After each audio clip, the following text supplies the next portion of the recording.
अस्सलाम वालेकुम। काशान एकेडमी के YouTube चैनल में खुश आमदीद। हमेशा की तरह आज भी हम आपके लिए एक इंफॉर्मेटिव, ऑथेंटिक और इन डिटेल वीडियो लेकर हुए हैं हाजिर। आज की इस वीडियो में हम आपको ओपन यूनिवर्सिटी ने जो कोविड-19 की सूरत हाल के बाद जो रिवायती तौर पे ट्रेडिशनली एग्जाम्स का जो मेथड था उसको चेंज करके एंड टर्म असेसमेंट की बुनियादों पर स्टूडेंट का जायजा लेने का एक प्रोसेस शुरू किया है और एक तरीक़ाकार बयान किया है। उसके बारे में करेंगे बहस और आपको पूरी तफसील से बताऊंगा कि इसको आपने कैसे सॉल्व करना है और ये सोल्यूशन बहुत से स्टूडेंट जो है इस मामले में कंफ्यूज भी हैं, तो मैंने सोचा कि आपको एक इन डिटेल वीडियो इस बारे में बनाकर आपके सामने पेश की जाए। तो वीडियो में जाने से पहले चैनल जो नए यूट्यूब चैनल के सब्सक्राइबर हैं उनसे गुजारिश है कि चैनल को सब्सक्राइब करें, साथ ही साथ फेसबुक पे AIOU काशान एकेडमी का जो ऑफिशियल पेज है उसको भी लाइक करना। जी तो दोस्तों, एंड टर्म असेसमेंट के हवाले से आपको डिटेल बताने से पहले मैं थोड़ा सा बैकग्राउंड पे जाता हूँ। यूनिवर्सिटी के हवाले से गुज़श्ता 2 सालों से स्टूडेंट्स को परेशानियों का ही सामना करना पड़ रहा है। मैं अपनी राय इसके बारे में इसलिए दूंगा कि तनकीद करना वजह है बहुत से। जब आप एक रिवायती तौर पे डिस्टेंस लर्निंग फासलाती निजाम की बुनियाद पर एक यूनिवर्सिटी चला रहे हैं, तो जो फासलाती निजाम को गाइड करता हो, जो मैनुअली ट्रेडिशनली चीजों को लेकर चलता हो, जो पोस्ट के जरिए, जो खतो किताबत के जरिए दरसो तदरीस का जो एक सिलसिला है काफी अरसे से चला आ रहा था, उसमें चेंजिंग करने की जरूरत इस तरह से थी कि आप स्टूडेंट्स को ट्रेडिशनली तौर पर, रिवायती तौर पर चीजों को प्रोवाइड करें, उनको तदरीसी मवाद टाइम पे मिले, उनको किताबों के हवाले से मुआवनत मिले, उनको क्लासेज में डायरेक्शन, स्टूडेंट को प्लेटफॉर्म, स्टूडेंट को ऐसा मिले कि वो हर स्टेप पे उनको इन्फॉर्मेशन अवेलेबल फर्स्ट अटेम्प्ट में अवेलेबल हो। लेकिन यहाँ पे बजाय उसको करने के डिस्टेंस लर्निंग में कन्वर्ट कर दिया ई लर्निंग में, जो कि हमारा एक बहुत बड़ी तादाद पाकिस्तानी पॉपुलेशन के खानगी के हवाले से भी वही है, और शहरों देहातों में, रिमोट एरियाज में स्टूडेंट की तादाद ऐसी है कि वो आमतौर पर ई लर्निंग प्रोसेस से अभी तक नावाकिफ हैं। तो ये एक रिप्रेजेंट करती है यूनिवर्सिटी उन एरियाज को, उन तादाद खानगी की या उसकी आबादी के उस हिस्से को रिप्रेजेंट करती है जो इस तरह के रिवायती तरीकों पर बिलीव करती है और उनको इसको सर्वाइव भी कर सकते हैं स्टूडेंट। तो मुझे नहीं समझ आता कि इस तरह की पॉलिसियां, कभी पोर्टल बना रहे हैं, कभी क्या बना रहे हैं। पोर्टल तो आप पाकिस्तान की बाकी 50 यूनिवर्सिटियां उठवा लें, सब भी तकरीबन ऑनलाइन काम कर रहे हैं। वो एक मखसूस तबका जो 60-70% आबादी देहातों में या इस तरह के एरियाज में या इस तरह के एटमॉस्फेयर में रह रहे हैं, जिनके लिए प्रॉब्लम है इन चीजों को कैरी करना। खास तौर पर जब डिस्टेंस लर्निंग में चले जाएं तो आपको, अगर आप बाहर की कंट्रीज के साथ अपने आप को कंपेयर कर रहे हैं, तो ऑन द ग्राउंड रियलिटी भी आपको फॉलो करनी चाहिए कि स्टूडेंट के हालात क्या हैं। बहुत से स्टूडेंट ऐसे हैं जो सर्वाइव कर रहे हैं जॉब के साथ, जो स्ट्रगल कर रहे हैं। बहुत सी लेडीज ऐसी हैं जो पढ़ना चाहती हैं आगे, लेकिन उनको उनकी पर्सनल लाइफ होगी या जॉब या किसी भी तरह का कोई बंदा जो गवर्नमेंट सर्वेंट है, किसी तरह के भी लोग या फोर्सेज में, आर्मी में, तो उनके लिए इस तरह इन टच रहना अपने प्रोसेस के साथ बहुत मुश्किल है। ऑनलाइन एडमिशन में भी बड़े प्रॉब्लम है। तो ये बहुत सारी पेचीदगियां हैं। मुझे इस बात की समझ नहीं आती कि अगर एक बंदा IT एक्सपर्ट है तो उसको उन चीजों को रिप्रेजेंट करना चाहिए जिसकी स्टूडेंट्स को रिक्वायरमेंट होती है, ना कि वो जो उसको बेहतर लगता है यूनिवर्सिटी के हवाले से उसमें चेंजिंग करे। तो बहुत सी चीजें ऐसी हैं, जैसे दाखिला हो गया, अभी एंड टर्म असेसमेंट अपनी नौयत का मेरे ख्याल में पाकिस्तान में पहला एग्जाम होगा, इसमें पहले प्रैक्टिस भी हुई है। तो इतने बड़े पैमाने पर इसको इम्प्लीमेंट करना मेरे ख्याल में मुनासिब नहीं था। रहते हैं कि हम इसको कैसे करेंगे। तो मेरी पूरी कोशिश होती है कि जो चीजें मेरे सामने हाईलाइट होती है उसको बेहतर तरीके से स्टूडेंट के सामने पेश करूं, ताकि उसको किसी किस्म का मसला दरपेश ना हो। रही बात स्टूडेंट की तादाद और इसको प्रॉब्लम के हवाले से, अल्लाह करे कि इनको इन चीज का ख्याल आए और स्टूडेंट्स के लिए वही पहले तौर के रिवायती तरीके पर आसानियां पैदा करें, एडमिशन के प्रोसेस को मैनुअल कर दें। और भी बहुत सी चीजें हैं। वर्कशॉप के लिए बेहतर से बेहतर अमल करें, एग्जाम्स के लिए करें, ना कि सारा कुछ ऑनलाइन पे डाल देने से मसले तो आ रहे हैं एडमिशन का, उन सब प्रॉब्लम क्रिएट हो रही है स्टूडेंट को। तो ये उम्मीद तो यही है कि अल्लाह करे यूनिवर्सिटी को इस बारे में बेहतर से बेहतर जामिया और मुफस्सिल लाएअमल तरतीब देने की जरूरत है, और अल्लाह करे वो इस तरह करने में कामयाब हो जाए। एंड टर्म असेसमेंट के हवाले से आपको बताता चलूं कि रिवायती इम्तिहानात के तरीके से बिल्कुल मुख्तलिफ है। हालांकि यूनिवर्सिटी को ये पास ऑप्शन मौजूद थी कि वो अगले सेमेस्टर में इकट्ठे पेपर ले लेती है, और जहां तक SOPs का ताल्लुक है तो अब आपको पता ही है, जितना फासला आम दिनों में स्टूडेंट्स के दरमियान होता है उतना ही फासला रख के ये पेपर ले सकते थे। खैर ये बहस लंबी हो जाएगी, वीडियो भी लंबी हो जाएगी, इस बारे में फिर कभी बात करेंगे। तो एंड टर्म असेसमेंट के हवाले से आप लोगों को परेशान होने की कोई जरूरत नहीं है। सबसे पहले ऑप्शन स्टेप बाय स्टेप मैं आपको बताता हूँ कि ये किस तरह लिया जाएगा। को असाइनमेंट की तर्ज का एक क्वेश्चन पेपर दिया जाएगा। अब कुछ स्टूडेंट समझते हैं कि एक टॉपिक होगा, एक स्पेसिफिक टॉपिक नहीं होगा, नहीं आप असाइनमेंट्स की तरह इसके क्वेश्चंस होंगे। आपके सब्जेक्ट से रेलेवेंट 4 क्वेश्चन क्रिएट किए जाएंगे, आपको दिए जाएंगे। उस हर क्वेश्चन के 25 नंबर होंगे। टाइम ड्यूरेशन वो आपको दे देंगे एक पेपर का, जैसे 1 दिन या 2 दिन होते हैं वो दे देंगे। ये 25 नंबर का क्वेश्चन होगा, उसको आपने सॉल्व यहाँ पे एक और बात बताता चलूं, बहुत से स्टूडेंट्स को ये लगता है कि अगर मेरे 6 सब्जेक्ट्स के पेपर होने तो 6 सब्जेक्ट्स के यही 4 क्वेश्चन होंगे। ऐसे नहीं होगा, हर स्पेसिफिक सब्जेक्ट के 4 क्वेश्चन होंगे और आपने 6 किताबों की बुनियाद पर 6 क्वेश्चन पेपर अटेम्प्ट करने होंगे और उसके सवाल तरतीब देने होंगे। दूसरे निकात में आप ये याद रखें कि आपने हर सवाल को बराबर और इक्वल अटेम्प्ट करना है, यानी कि अगर आपने 25 नंबर का है तो उसको डिवाइड कर देना है 4 शीटों पे। 4 शीटों से मेरी मुराद एक शीट की 4 साइडें मिला के 8, यानी कि आपने अगर 4 शीटें हैं तो उनकी चारों साइड मिला के 16 साइड्स बनेंगी आपके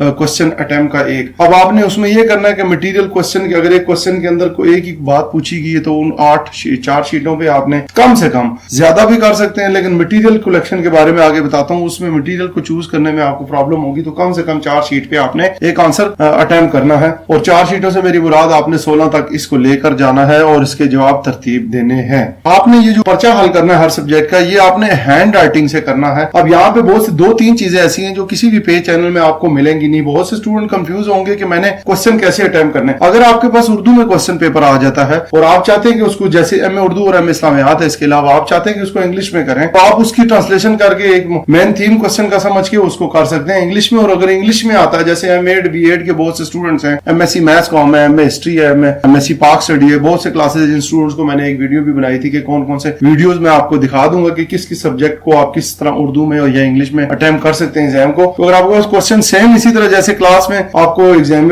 इम्तिहानी सेंटर में आपको इंग्लिश का पेपर मिलता था, आप उसकी उर्दू में करते थे, तो आप इसका जवाब, अगर आपको लगता है कि मैं इसका आंसर उर्दू में बना लूंगा या बना लूंगी, तो आप उसको उर्दू में अटेम्प्ट कर सकते हैं। लिखना हैंड राइटिंग में, टाइपिंग जो है टाइप हुआ मटेरियल नहीं इस्तेमाल होगा। और करना कैसे है, मैं अगले 2-3 पॉइंट के बाद आपको बताऊंगा कि उसको हल कैसे करना है। राइटिंग मिलाने की जहां तक बात है तो स्टूडेंट देखें, आपने फॉर्म फिल किया, आपने एडमिशन में, यूनिवर्सिटी मजाज है, एडमिशन में ये चीज एक्सेप्ट की है कि वो किसी भी वक्त आपकी डिग्री को रोक सकती है ऑब्जेक्शन लगा के, अगर आप रूल एंड रेगुलेशन को फॉलो नहीं करते यूनिवर्सिटी को। तो राइटिंग के हवाले से मुहतात रहें। अब यहाँ पे एक और प्रॉब्लम है, जो स्टूडेंट बाहर में, अब्रॉड में, ओवरसीज या बाहर कहीं चले गए हैं, जिनके लिए मुश्किल है कि ये अटेम्प्ट करें, वो परेशान ना हो। वो असाइनमेंट्स की बुनियाद पर, वर्कशॉप की बुनियाद पर अगले सेमेस्टर में आकर जब वो यहाँ पे होंगे तो वो पेपर दे सकते हैं। जिन स्टूडेंट्स को ये लगता है कि मैं ये एंड टर्म असेसमेंट का जो ये प्रोसेस यूनिवर्सिटी ने शुरू किया, मैं इसको, मेरे लिए बहुत सी वजूहत होती है, किसी की ट्रांसफर होगी है, कोई शहर में नहीं है, तो जिन स्टूडेंट्स को इस चीज का आइडिया है कि हम नहीं कर सकते, तो वो जो है हिज्जत के बगैर ये इसको स्किप कर सकते हैं, अगले सेमेस्टर में आराम से दे दें। थोड़ा सा रीअपेयर का मसला बनेगा थोड़ा सा आपका,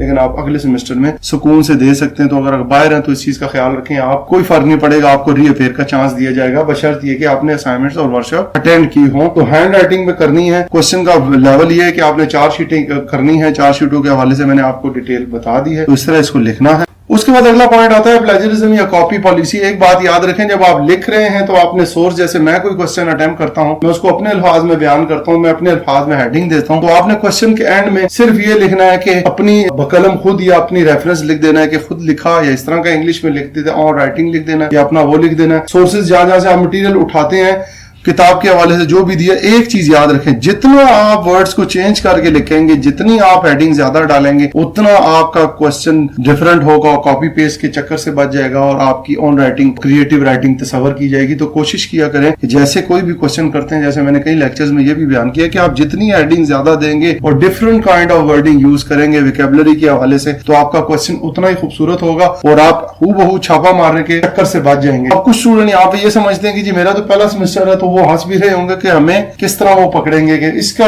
भी जवाब यही है कि यूनिवर्सिटी मजाज है, किसी भी वक्त आपको अगले सेमेस्टर में शायद आप एग्जाम्स दें, जो भी प्रोसेस है जिसका लास्ट है, तो ये यूनिवर्सिटी किसी ना किसी हवाले से करेगी। लेकिन आप जो है क्वेश्चन के अटेम्प्ट जो करने का तरीकाकार मैंने आपको बता दिया, डिफरेंट सोर्स से जहां से आप उठाते हैं उसका उसमें लिख दें। उर्दू का उठाते हैं तो उर्दू का नीचे नाम लिख दें, और इंग्लिश के किसी वेबसाइट से उठाते हैं तो हेडिंग्स बीच में ज्यादा दें। एक क्वेश्चन की मेन थीम में से मेन वर्ब जो है या कोई ऐसा नाम उठा लें हेडिंग पे सूट करता हुआ, हेडिंग के ऊपर डाल दें, और इस तरह करते करते एक शीट पे आपने हेडिंग डाल के ये कर लेना है। अब शीट कौन सी यूज करनी है? A4 साइज की शीट आपने लेनी है, जिसके जो अगर उसमें लाइंस लगी हुई तो अच्छा है, फाइन पेपर यूज करना, लेकिन उसका साइज A4 हो, यानी कि वो कम छोटी शीट्स पे ना हो जो यूनिवर्सिटी देती थी एग्जाम के अंदर, वो तो अवेलेबल नहीं है। तो उसके मुतबादिल अल्टरनेट में आपने A4 साइज का पेपर इस्तेमाल करना है। उसकी साइटेशन भी होगी, आपने जो रेफरेंसेस वगैरह देने हैं उसकी डिटेल मैंने आपको बता दी कि वो किस तरह देने हैं। तो इस तरह आपने क्वेश्चन को अटेम्प्ट करना है। उसके बाद आपने क्या करना है, अब आप एक चीज यहाँ पे याद रखें, अगर कोई स्टूडेंट आपने पोस्ट कैसे करनी है, आपने अगर 6 सब्जेक्ट हैं, 6 के 6 सब्जेक्ट को एक लिफाफे में डाल के कोरियर भेज सकते हैं। जैसे आप अपनी असाइनमेंट भेजते हैं, परतें आपने लगानी है, परतों की तस्वीर मैंने बता दी आपको, जैसे आप फिल करते थे उसी तरह बना के फिल कर देनी है। और असाइनमेंट्स को कोरियर या टीसीएस या पोस्ट ऑफिस के जरिए ले जमा करा के रजिस्ट्री करवाएं। सिंपल रजिस्ट्री ना करवाएं, यूएमएस करवाएं तो रसीदें जरूर संभाल कर रखें। जो एक टाइम दिया, फ्रेम दिया होगा, फर्ज करें जी 30 जून दिया है या 5 जुलाई दिया हुआ है, तो आप एक बात याद रखें, मैनुअली तौर पे ओपन यूनिवर्सिटी का और पोस्ट ऑफिस का थोड़ा सा मसला बहुत पेचीदा है, किताबें जिस तरह नहीं मिलती, क्वेश्चन आंसर नहीं मिलते। तो एक चीज याद रखें,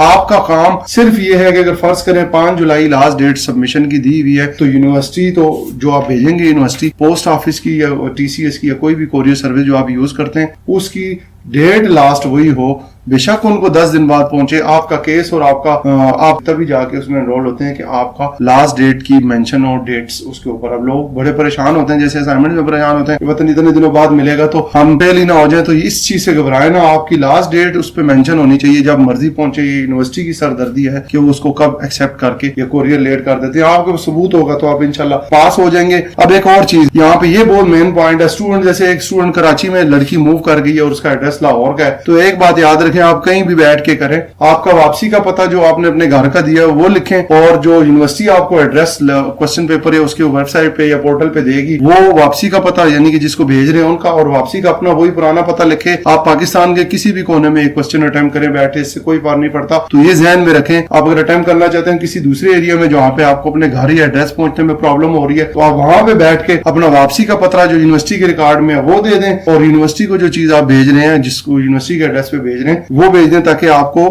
आप यूनिवर्सिटी के साथ इस असेसमेंट में जो एंड टर्म असेसमेंट है इसके अंदर आप उनको रूल को फॉलो कर लें और आप अपनी कोरियर के जरिए वो चीजें उनको भेज दें। जो जवाबी कापी आप भेजेंगे परतों का मैंने एक वीडियो भी पूरी लगाई हुई है कि किस तरह करनी है। 3 परतें आपने उसी तरह फिल करनी है, जहाँ पे आप ट्यूटर का नाम लिखते हैं वहां पे आपने यूनिवर्सिटी जो एड्रेस आपको देगी, फॉलोइंग एड्रेस रीजनल ऑफिस का जो भी होगा आपने उस पर भेज दें। ये सारा कुछ मटेरियल भेजने के बाद जैसे मैंने आपको शीट्स का सारी डिटेल बता दी, आपने अपने पास से लिखना है। गाइडेंस किसी से भी लें तो रेलिवेंट मटेरियल लिखें, और आपने अगर लेट भेजी या बाय हैंड किसी के हवाले कर दी तो आप फिर भी फेल तस्वर किए जाएंगे। आपके डॉक्यूमेंट से जो आपने आंसर शीट भेजी है, अगर किसी को बाय हैंड देते हैं तब भी आपके लिए प्रॉब्लम बनेगी। तो इन चीजों का खास तौर पे ख्याल रखना है। आंसर कैसे क्रिएट करने हैं मैंने आपको बता दिया। कोशिश करें कि जाती ख्यालात और अपनी वर्डिंग को ज्यादा से ज्यादा यूज करें। इस हवाले से किसी भी किस्म की मालूमात या परेशानी तो यूनिवर्सिटी अमाम काशान एकेडमी क्लासेस को करवा रही है, तो आप उससे हमसे गाइडेंस ले सकते हैं कि इसको कैसे हल करना है। मटीरियल में आप मुआवनत और बढ़ाने का तरीकाकार हम ऑन कॉल आपके सामने पेश कर देंगे। ऑन कॉल पे आप हमसे रब्ता कर सकते हैं इस हवाले से। और कोई भी क्वेश्चन है, बहुत सी चीजें शायद मेरे जहन में ना आई हो, रह गई हो, तो उन चीजों को अगर मुझसे रह गए तो आप काइंडली व्हाट्सएप पे, जैसे नंबर मेरा चैनल आर्ट पे दिया हुआ है, पेज पे भी है, आप व्हाट्सएप पे या कॉल पे हमसे उसके क्वेश्चन पूछ सकते हैं। कोई चीज अगर इसके अंदर रह गई हो तो वो आप हमसे इस बारे में मुकम्मल मालूमात हासिल कर सकते हैं। तो एंड टर्म असेसमेंट के हवाले से पूरा तरीकाकार मैंने आपको बयान कर दिया है। उम्मीद है आपको तमाम तर मौत की समझ आ गई होगी। राइटिंग के हवाले से कोई भी प्रोसेस है, बहुत सी चीजें ऐसी हैं जो कॉन्फिडेंशियल और प्राइवेट होती हैं, उसको डिस्कस करना इस तरह पब्लिक प्लेटफॉर्म में मुश्किल होता है, पॉसिबल नहीं होता। तो आप हमसे कोई क्वेश्चन आपके माइंड में आता है तो डायरेक्टली 1 बाय 1 करके पर्सनली कांटेक्ट करके पूछ सकते हैं। तो एंड टर्म असेसमेंट के हवाले से थी ये डिटेल। उम्मीद है आपको आज की हमारी वीडियो इस हवाले से जो आपको एग्जाम्स के अल्टरनेटिव प्रोसेस शुरू किया गया इसमें समझ आ गई होगी। मजीद मालूमात के लिए हमारे चैनल को फॉलो करते रहें। आपका बहुत शुक्रिया। आज तक के लिए इतना ही। दुआ करता हूँ कि अल्लाह ताला मेरा और आप सबका हामी व नासिर हो। फी अमान अल्लाह।